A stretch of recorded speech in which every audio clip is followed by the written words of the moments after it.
polícia de Campinas prendeu 2 homens suspeitos de terem ligações com traficantes do Rio de Janeiro.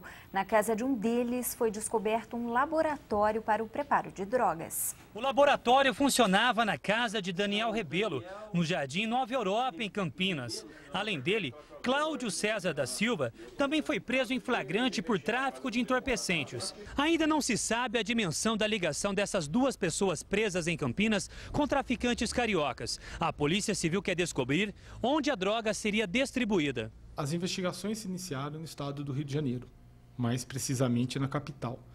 E a partir de investigações efetuadas naquela localidade, foi detectado a ramificação da quadrilha aqui na nossa região de Campinas. O que cabe a nós agora é juntarmos os elos de ligação para realmente comprovar a participação desses indivíduos com o tráfico de droga nos morros cariocas. No local, a Polícia Civil encontrou 2,5 kg de cocaína, 1,5 kg de crack, maconha, 30 ampolas de morfina e 30 ampolas de epinefrina, substâncias usadas no preparo da droga. A droga por si só já é um mal muito grande. Misturado com essas substâncias poderia causar um mal maior ainda. São substâncias inclusive controladas e perigosas que estavam sendo misturadas nessa substância que é o crack.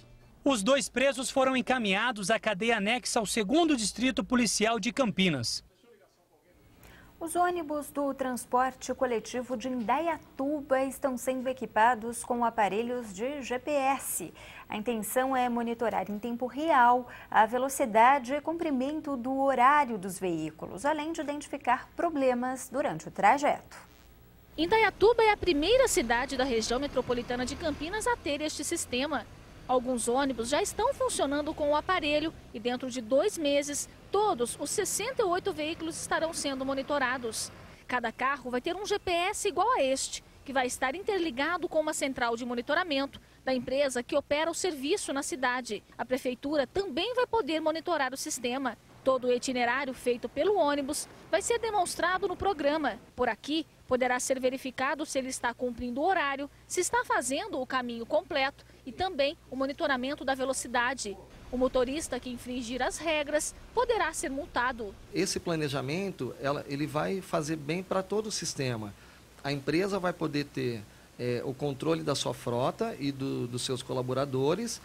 A população que vai ser a maior beneficiada no sistema, ela vai ter a garantia de que as partidas vão acontecer e de que o sistema cada dia vai melhorar mais. E o poder público, ele vai poder gerenciar tudo isso e acompanhar. Todo o acompanhamento é feito em tempo real, o que vai facilitar a resolução de imprevistos durante o percurso. Você está acompanhando uma linha e, por exemplo, você vê que esse ônibus em questão, ele não vai chegar no ponto final no horário combinado. Isso nos traz a realidade que também essa partida vai atrasar. Ou até mesmo, se tem um acidente na via, essa partida ela não vai nem acontecer. Então, com o monitoramento do GPS, eu consigo pegar a minha frota reserva e colocar para fazer essa partida. Inicialmente, o novo sistema não vai gerar nenhum custo para a prefeitura, já que houve um acordo com a empresa que gerencia o transporte no município. Futuramente, deve entrar em funcionamento também um programa de mensagem por celular, para que o usuário consiga saber em quanto tempo o ônibus que deseja utilizar vai chegar no ponto. Quem utiliza o sistema público de transporte em Indaiatuba todos os dias aprova a ideia. Vai ter um controle dos horários do ônibus, seria bom. Às vezes ele atrasa, né? Mas vai ser muito bom. Vai andar mais na linha, pessoal. Você tem que andar, né? O pessoal é de idade, pessoal deficiente. Colaborar com o pessoal, agora tem que ajudar, né? Tem que colaborar com o povo. E agora, Campeonato Paulista de Futebol. A Ponte Preta enfrenta daqui a pouco a Portuguesa no Majestoso, adversário que conquistou o acesso no Brasileiro do ano passado junto com a Macaca. Já no Guarani, uma vitória leva o time para as quartas de final. Amanhã, o Bugre enfrenta o Linense. Boa noite. A Ponte Preta recebe logo mais às 7h30 a equipe da Portuguesa no Majestoso pelo Campeonato Paulista. Se a Macaca vencer, fica muito perto da classificação. O adversário não vem bem na competição, mas isso não é motivo para Gilson Kleina ficar tranquilo.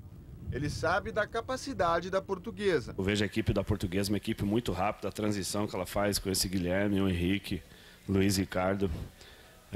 Tem jogadores com qualidades. O time que entra em campo terá Jean, ao lado de Sacomã, já que o Wesley foi expulso no derby. Gilson pode usar Cicinho novamente no corredor para ajudar as descidas do time no ataque. Uma vitória praticamente garante a Ponte nas quartas de final. No Guarani, Domingos comemora a boa fase. O zagueiro do Bugre quer a classificação, que pode ser garantida amanhã diante do Linense no Brinco de Ouro. Além da boa campanha no estadual, o Bugre se orgulha de ter a defesa menos vazada da competição. São apenas 13 gols sofridos em 15 jogos. Depois de começar jogando com André Leone e Everton Páscoa, na quinta rodada, Domingos e Neto começaram a parceria e ela deu liga rapidinho. Um ajudando o outro, e isso que foi fundamental para que a gente possa estar tomando poucos gols. Para o confronto diante do Linense, o Bugre terá desfalques importantes do volante Fábio Bahia, do meia Danilo Sacramento e do atacante Fabinho. Se vencer, o time carimba o passaporte para as quartas de final do estadual. Aí, ainda pode brigar por uma posição melhor na tabela, para quem sabe ter um adversário teoricamente mais fácil. Teoricamente, porque tudo indica que os alviverdes não vão escapar de um embate contra um dos grandes.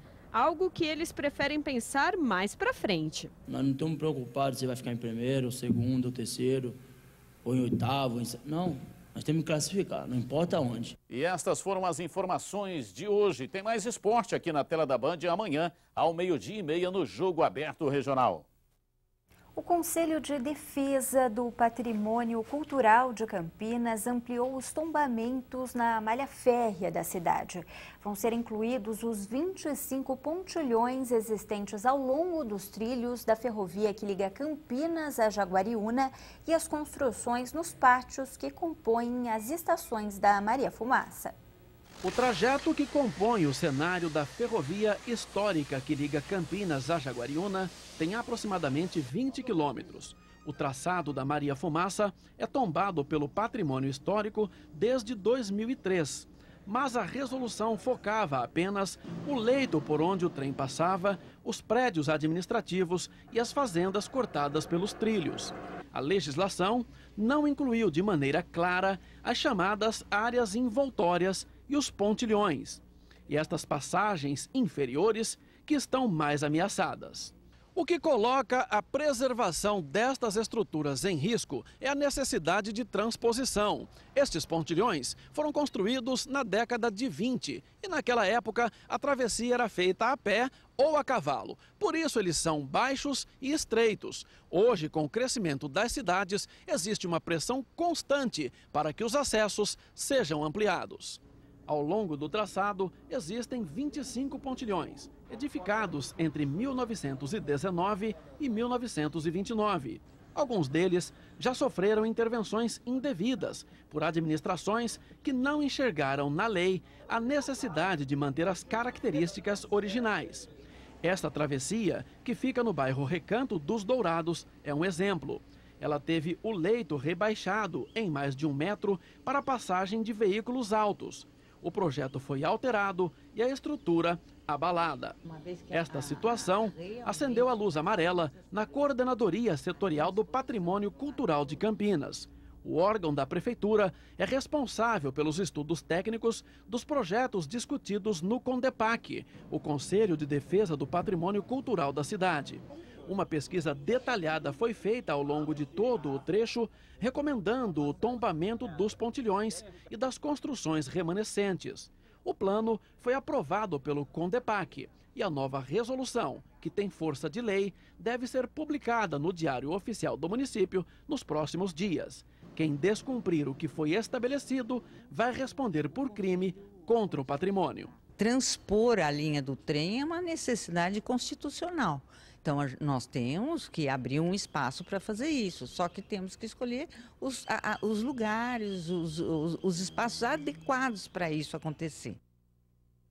O Band Cidade de hoje termina aqui. Você fica agora com o Jornal da Band. Uma boa noite e até amanhã.